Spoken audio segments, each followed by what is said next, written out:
Olá, tudo bem? No vídeo de hoje eu quero falar com você sobre a maneira como a palavra de Deus vem sendo tratada por muitos líderes, ou melhor, eu não posso chamá-los de líderes, mas homens que se intitulam líderes, pastores, apóstolos e tantos outros por aí que têm enganado a tanta gente. Então eu vou pedir para você não sair daí e ir comigo até o final do vídeo, porque hoje o vídeo está quente. Eu conto contigo, peço para você se inscrever no meu canal, clicar no sininho para receber as notificações todas as vezes que um novo vídeo for postado aqui, deixar o seu like, compartilhar com os seus contatos, porque desta maneira outras pessoas serão avisadas e orientadas a não caírem nessa esparrela chamada heresia. Roda a vinheta para nós.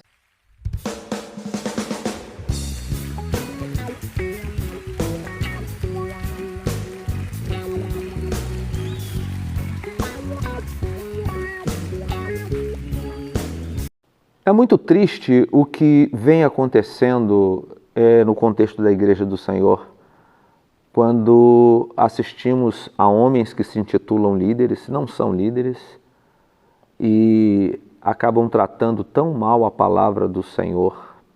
Eu estou falando de heresias.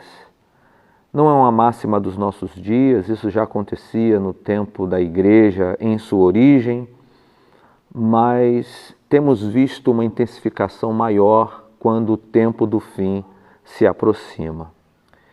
Eu estou falando de heresias, e as heresias são como ervas daninhas. Pessoal, a erva daninha entra no seu jardim, se você não tiver cuidado, ela coloca tudo a perder.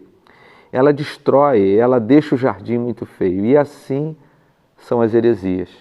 Heresias são mentiras que são contadas a respeito da palavra de Deus.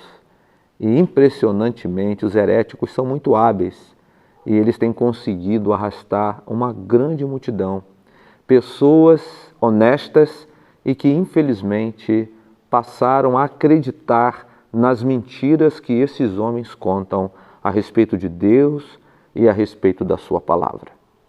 Percebam vocês que aqui em Atos, no capítulo 20, a partir do versículo 29, o versículo 31, o texto diz assim: porque eu sei isto que, depois da minha partida, entrarão no meio de vós lobos cruéis, que não pouparão ao rebanho, e que dentre vós mesmos se levantarão homens que falarão coisas perversas para atraírem os discípulos após si.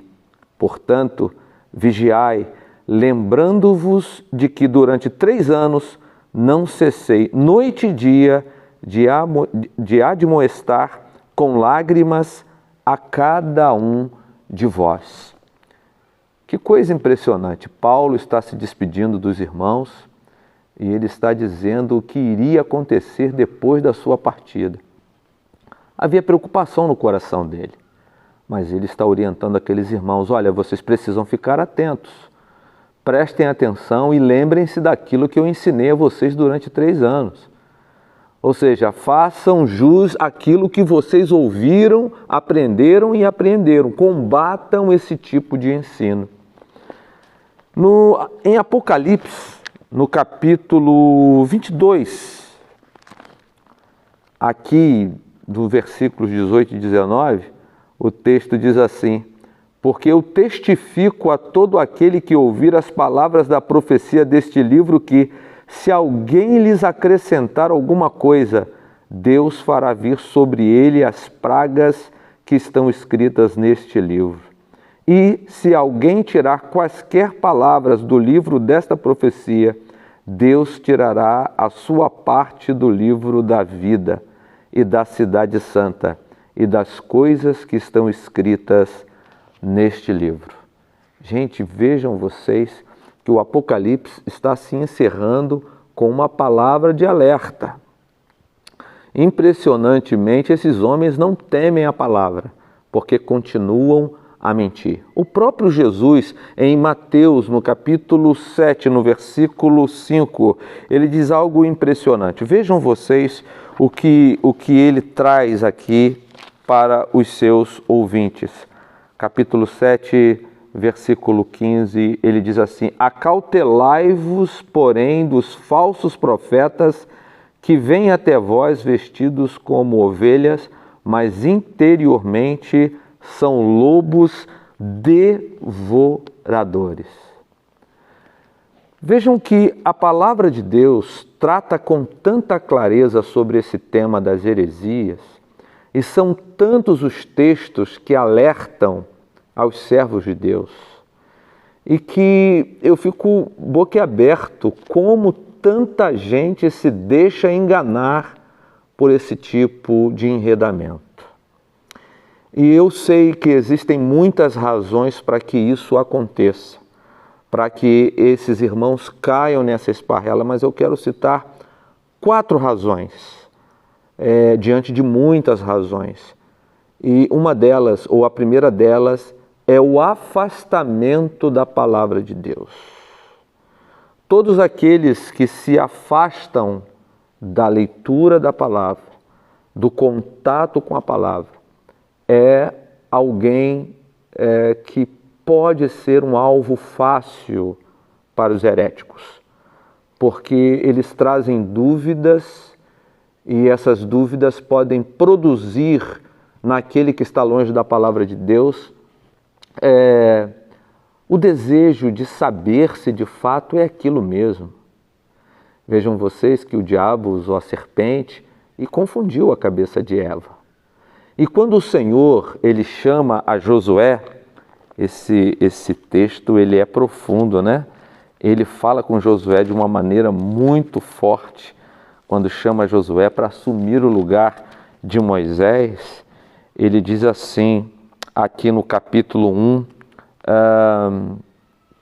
no versículo 8: não se aparte da tua boca o livro desta lei, antes medita nele dia e noite, para que tenhas cuidado de fazer conforme a tudo quanto nele está escrito, porque então farás prosperar o teu caminho e serás bem-sucedido.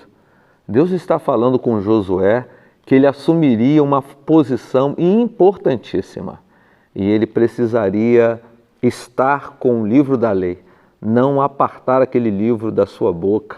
Ele precisava estar em contato com ele dia e noite, para que fosse bem-sucedido e fizesse tudo aquilo que o Senhor lhe mandou fazer e pudesse prosperar. Impressionantemente, aqueles que se afastam da palavra se tornam alvo fácil. A segunda razão, como consequência dessa primeira, é que os servos do Senhor, eles estão, como posso dizer, totalmente afastados de uma teologia saudável. E a teologia saudável, gente, ela é bíblica. A teologia saudável, ela não te torna frio espiritualmente, como algumas pessoas dizem, né?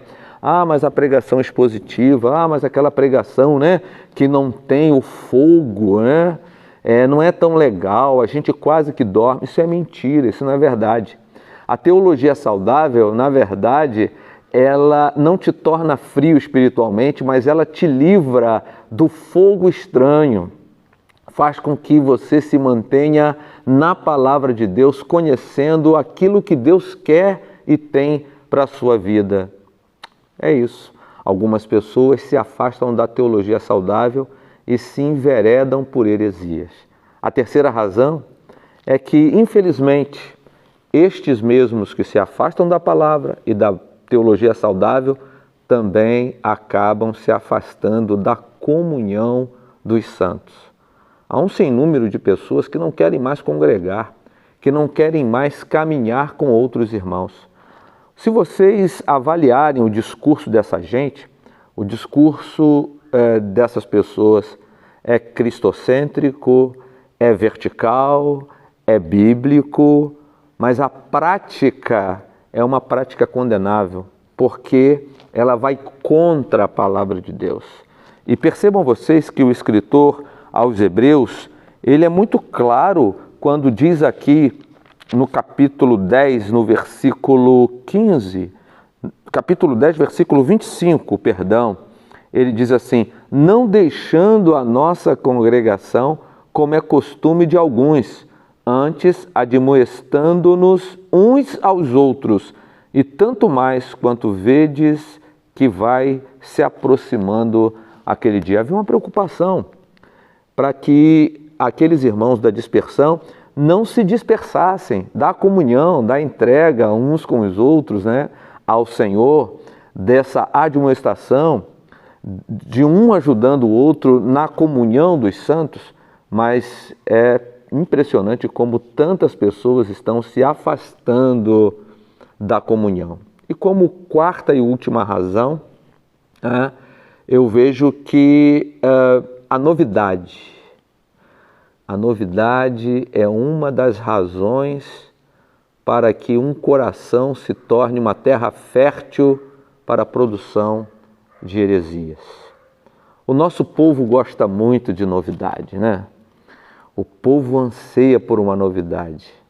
Ah, que coisa boa, né? Ouvir aquela palavra. É bíblica? Eu não sei, mas foi novo, foi diferente. E na verdade, queridos, precisamos ter todo o cuidado do mundo. Se você observar bem aqui em Atos capítulo 17, no versículo 21, Atos 17, 21, o texto diz assim, olhe bem, 17, 21. Pois todos os atenienses e estrangeiros residentes de nenhuma outra coisa se ocupavam, senão de dizer e ouvir alguma novidade. Os atenienses eram, por natureza, extremamente curiosos, gostavam de uma novidade. Nesse caso aqui, o capítulo 17 vai nos falar, a partir do versículo 16, sobre Paulo em Atenas. Na verdade, aqui eu posso dizer que eles estavam empolgados e animados por uma excelente novidade. Mas e quando a novidade é heresia? Então, eu oriento a você, eu aconselho a você, que você venha se precaver nesses últimos dias. O fim se aproxima, que você venha se precaver das heresias que estão sendo entregues, ministradas dos púlpitos das igrejas. E eu aconselho a que você possa, em nome de Jesus, estudar a palavra de Deus. Você possa amar a teologia saudável e bíblica. Você possa desejar profundamente a comunhão com os santos, mesmo com todas as dificuldades que essa comunhão possa lhe trazer. E por fim, você deve afastar-se de toda e qualquer novidade que contrarie a palavra de Deus.